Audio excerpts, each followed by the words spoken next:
Alright, thank you. Alright, so today we're going to focus on Surds. Now, like I said yesterday, Surds are the layman's term for irrational numbers. So an irrational number is something that cannot be written as a whole number, and it's something that can't be written neatly as a fraction. Okay? That's an irrational number. And so we actually break it down in different ways. So we'll do a little bit of writing, not much.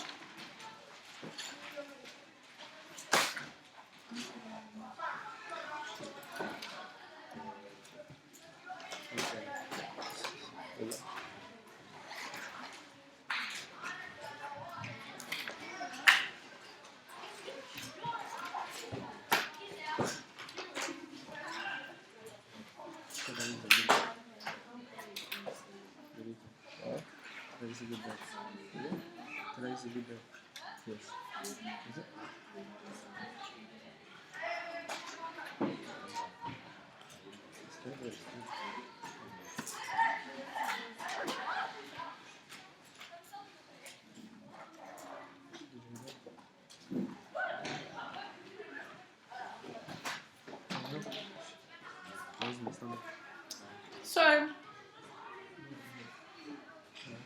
it's something that can't be written neatly as a fraction or as a whole number. Okay, so it's quite straightforward. So, an example of an irrational number is pi. No, pi is a rational number, sorry, what am I saying? It's a rational number. And by rational means, it can be written as a fraction or a whole number. So pi is actually 22 over 7, even though it's 3.14 la la la. Okay, that's a rational number because it can be written neatly as a fraction. Whereas the square root of 2 is irrational. I have to pop into my calculator, but I can't do that now. And it would give us lots of decimal places. If you try and simplify it into a fraction, it won't work. Okay? It'll just stay the ugly number that it's going to be. Okay? And that's what makes it irrational. So, what else I wanted to show you today was how we can simplify fractions. Surds. So,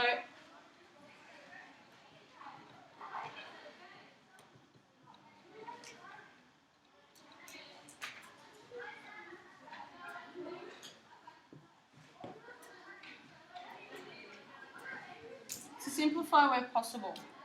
So if we have the square root of 16,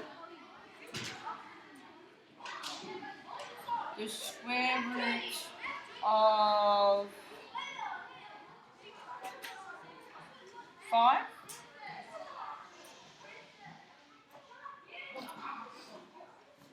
the square root of 25, and the square root of, we'll go with 144. So currently we have 4 surds up on the board as that example. Okay, root 16, root 5, root 25, and root 144. And what we want to see is really, are they actually truly surds? Can they be simplified? Can they be changed? So, something that is under the square root, you need to say, right, is there a number that I can times by itself to make this number, or a number that I can square to make it? So 16. Is there a number that I times by itself to get 16? 4. So, the square root of 16 is actually the square root of 4 squared.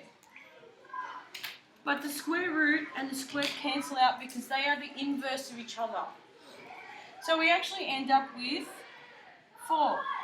So root 16 is not a surd. Root 16 is a whole number. It's 4. It's just written in an equivalent form. Okay? Root 5. Is there a number that you times by itself to make 5? There isn't. So it's actually a surd and stays exactly as it is.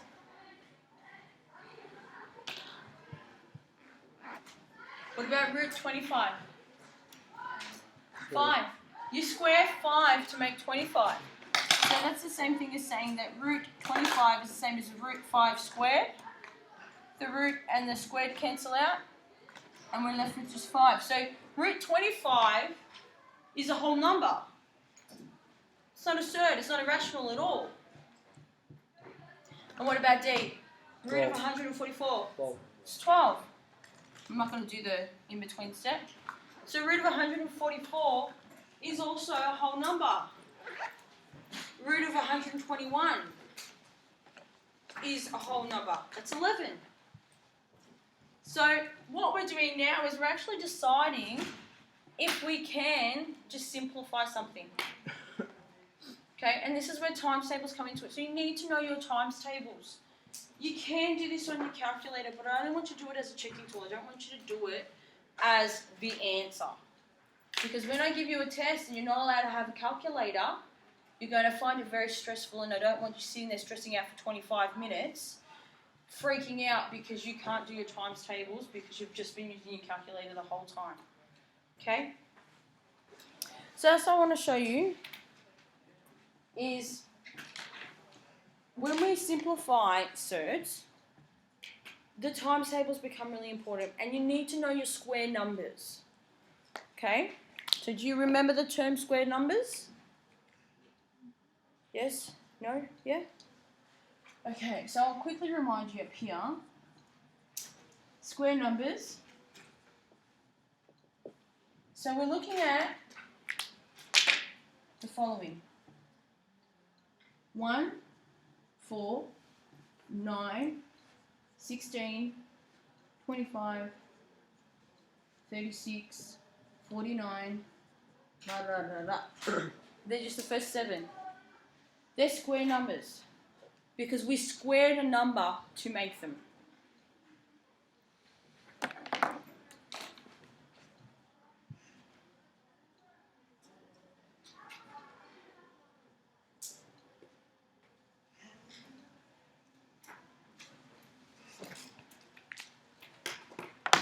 If you know those numbers and you can memorize them, and you know the times tables to make those numbers, times tables to use with those numbers, you will start to find things much simpler, especially when it comes to simplifying surds. So, Miss, yep. on the thing it says an irrational number is a number that can be written as a whole. Cannot be written. Oh, okay. That is a not there. So, yeah.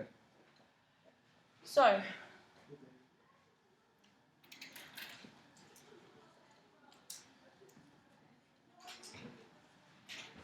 wrong word again.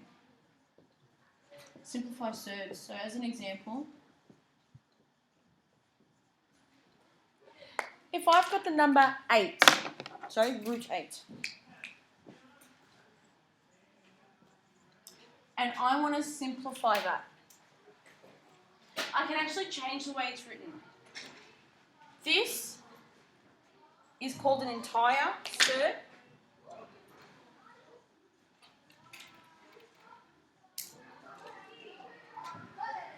And then I'm going to show you simplified surd. Okay? So you're going to be asked soon to learn how to transform between what a surd is, an entire surd, and a simplified surd. Because a simplified surd will actually allow you to do a lot more maths. An entire surd just kind of blows it up into the 1, so everything's underneath the square root symbol. So, 8, the square root of 8. What I need to think about here is, what are the times tables for 8? And does that times table have a square number in it? So what's a times table for 8? 2 times 4. 2 times 4, is one of those a square number? Yeah. Square numbers are up there. 4 is a square number. So the square root of 8 is actually 2 times 4. So this then means that, now I'm going to show you some terminology that you haven't seen before, and these are some of the rules around Surds, so I'll mark them out for you. The square root of 2 times the square root of 4. Surds are a little bit like indices, you're allowed to split them when you get to a certain point. Okay?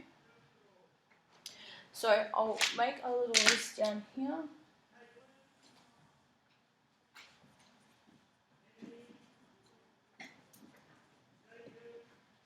So the square root of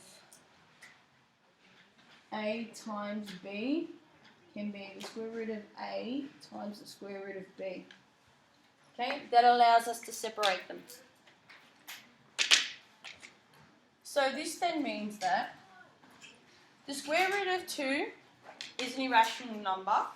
We already know we can't simplify that one any further, so we leave it. But the square root of 4 we know. What's the square root of 4? 2. So we have root 2 times 2. This 4, root 4 has become a 2. It's a whole number. And so then we pretty it up by finishing it and writing it as 2 root 2. Because mathematicians like whole numbers at the front. Okay, and they like dealing with the irrational afterwards. Is that okay? This is something incredibly new for you. You ready to try another one?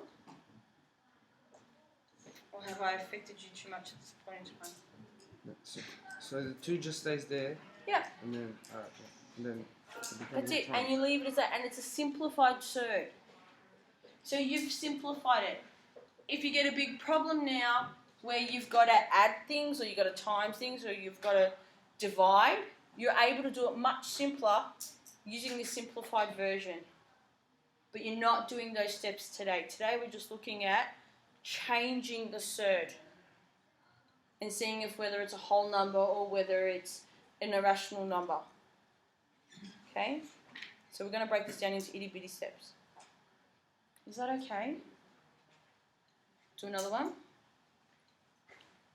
If I have the square root of, let's go 75. Square root of 75. What are some times tables that we could do to make up the number 75?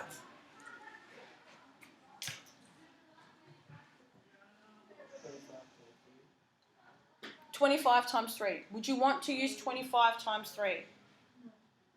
Yes or no? 14 times 5.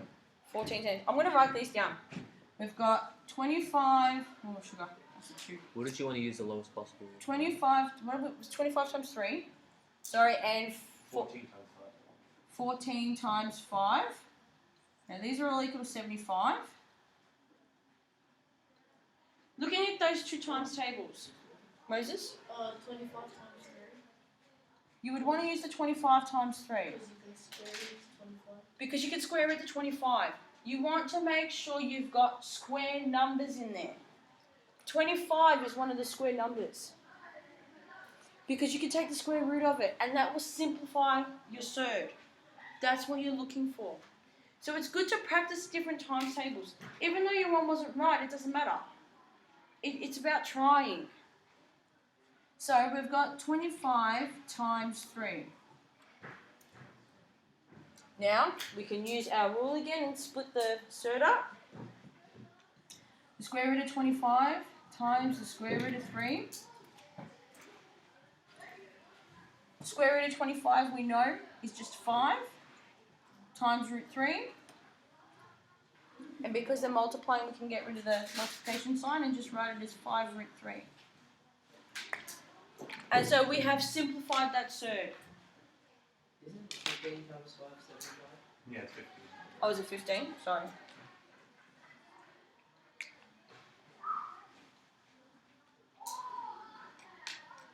Is this okay? I know it's very new. Do you need me to do one more, or do you want to try some questions on your own? Try some questions on your own? Okay. So what I'm going to get you to do is this.